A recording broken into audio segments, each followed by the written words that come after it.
There are so many amazing story-driven games out there, but somehow a lot of them just go unnoticed. And to be honest, some of the best story games I've played are the ones people rarely talk about.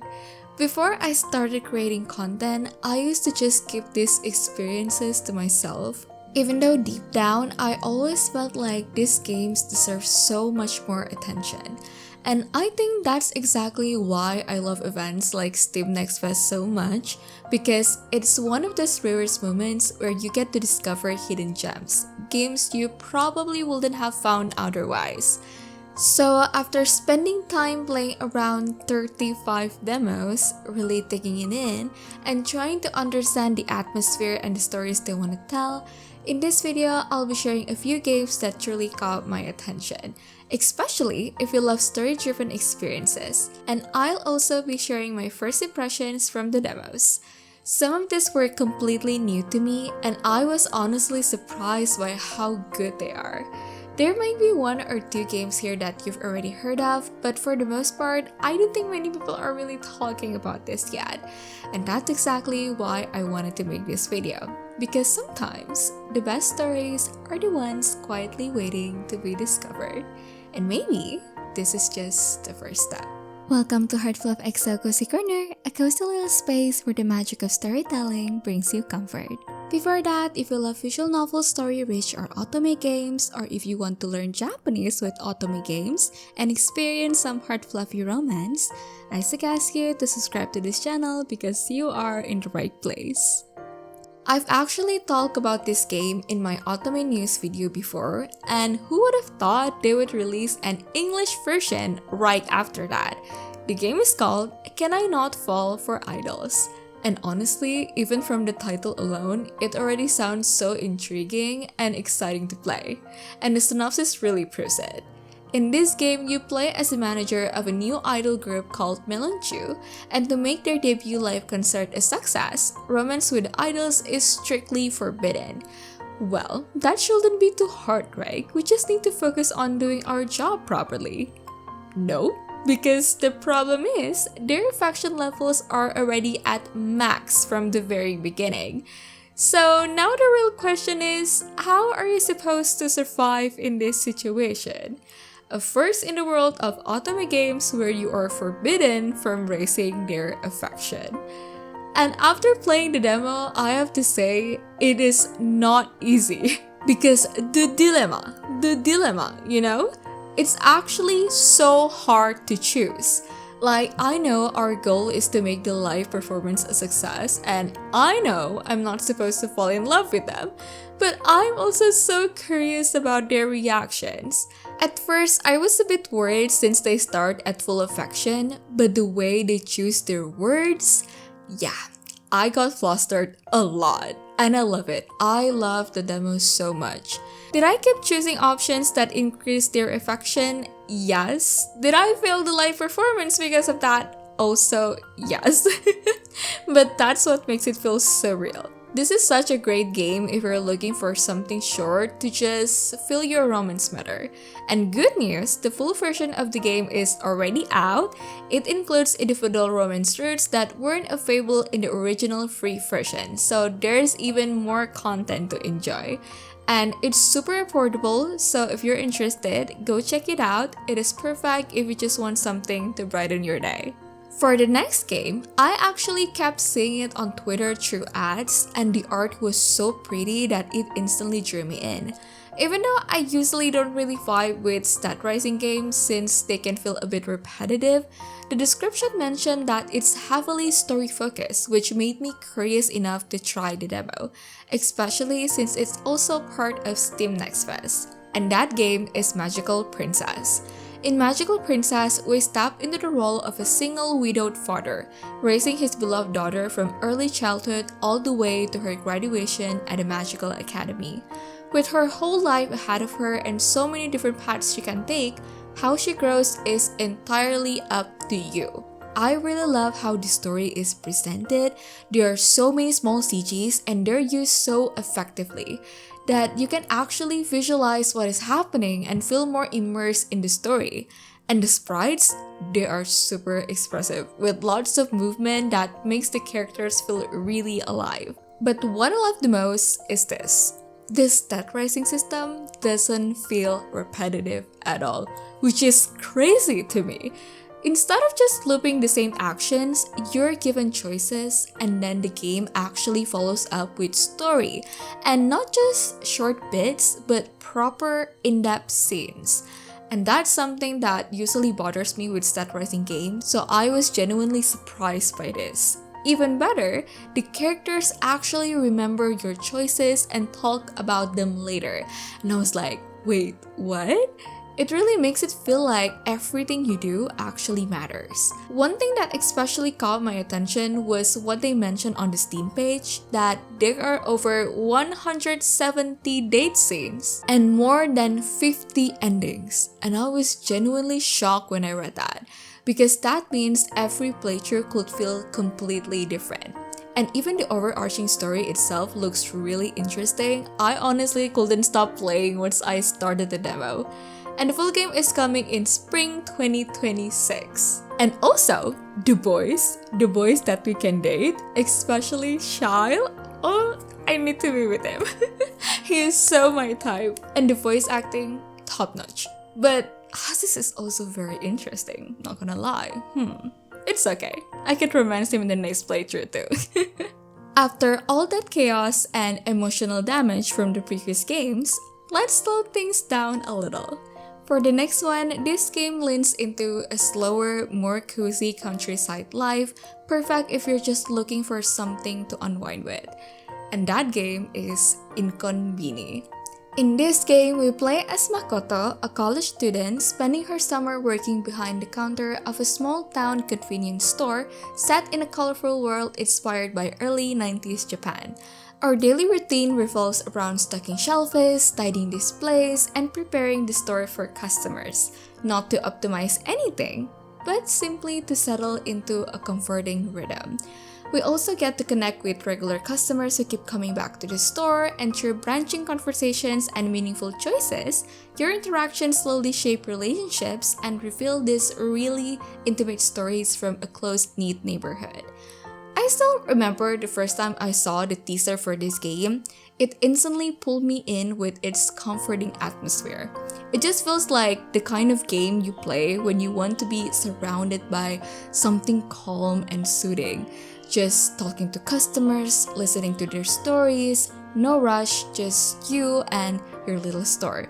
The demo itself is pretty short, but it genuinely made me feel like I was part of that space. The way you tidy the store, help customers with their needs, it really encouraged you to slow down. And I actually noticed you can even run in this game. At first I was like, wait, why can't I walk faster? But then I realized it actually fits the atmosphere perfectly.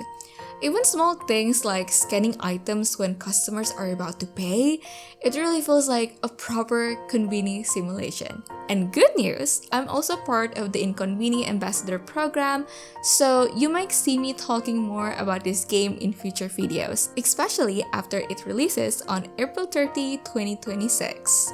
For the next game, I first came across the studio behind this game, Lunacy Studios, on Twitter, and when I saw their vision focusing on emotional storytelling to connect people, I immediately felt a strong connection to it since I share a similar vision. So I reached out to them before they officially announced their game. Their first game, House of Hikmah, is set to release soon on April 8, 2026. It tells the story of Maya, who in the wake of her father's passing, enters the House of Wisdom, a dreamlike sanctuary filled with centuries of knowledge. To move forward, Maya must solve puzzles across different realms inspired by legendary historical scholars. And one of the most charming aspects of this game is its core mechanic. You can transform elements using a mysterious device inherited from her father called the Key. And through this, you'll be able to glide through looping wind channels, tip skills through metal transmutation, walk through walls of immaterial ether, bend like through glasses, and more. All of these mechanics are used to unlock Maya's path. And as she moves forward, each door she opens slowly reveals more about her father's legacy, but at the same time, it also uncovers truths that she might not be ready to face. I'm really grateful that I got the chance to experience this early, and I'll be sharing my full impressions in a dedicated video very soon.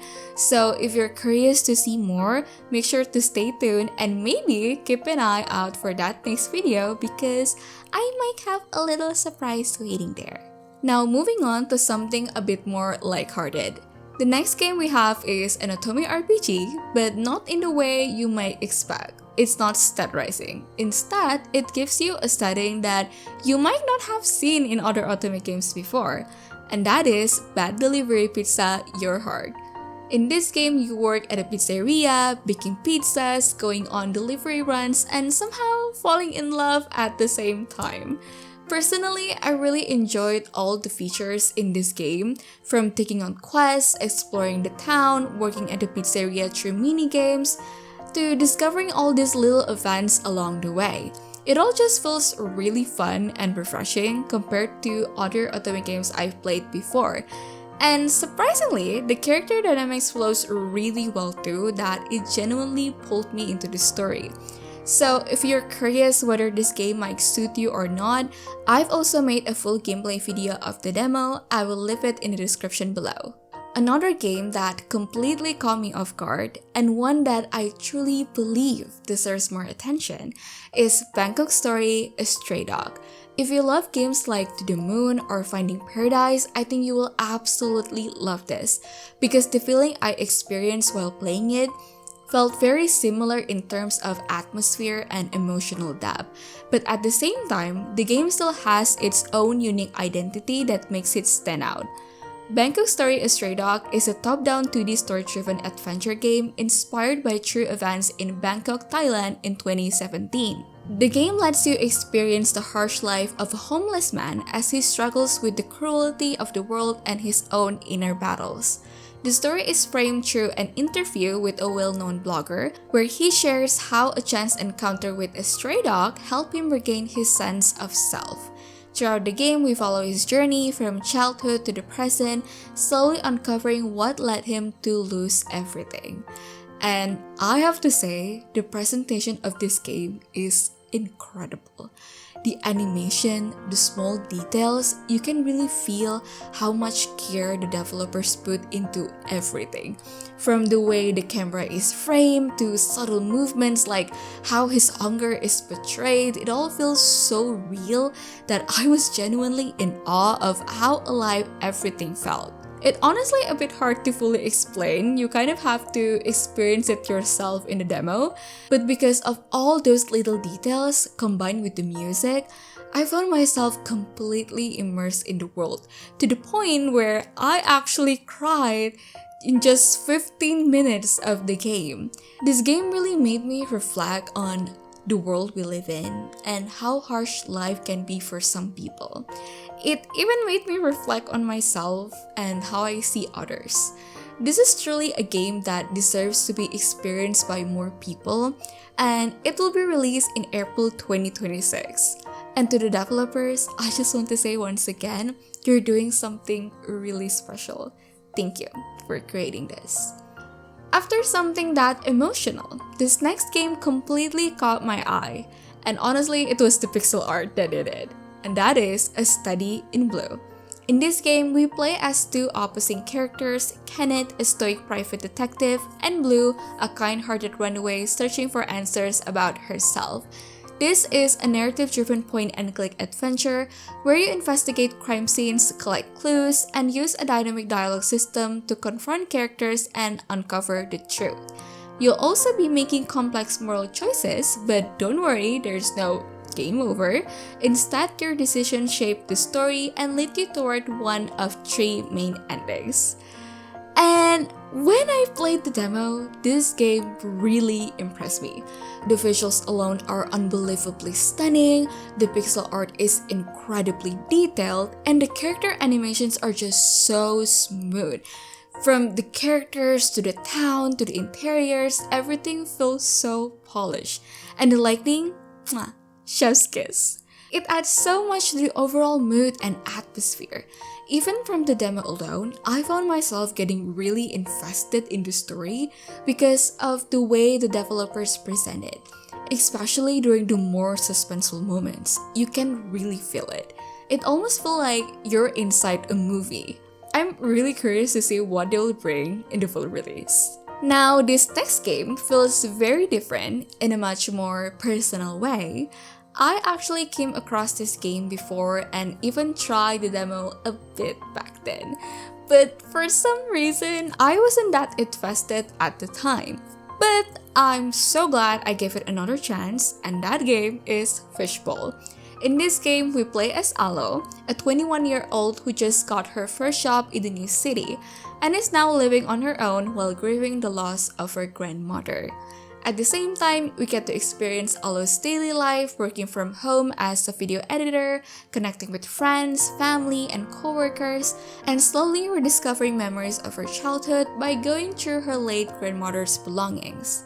Oh my god, I love how this game looks. It literally feels like a dollhouse, and if it's not obvious already, I love anything miniature, so yes, I might be a little bit biased here. But honestly, the beginning of this prologue is really well done. The way they introduce the story, the art direction, it all feels so cozy and inviting. I'm not sure if they updated the demo since the last time I played it, or if it's just my Legend Go making everything look better. But either way, it looks amazing. I also love how we can interact with so many objects around the house. It really feels like we're living in it. And even small details like the video call frames, they're just so nicely designed.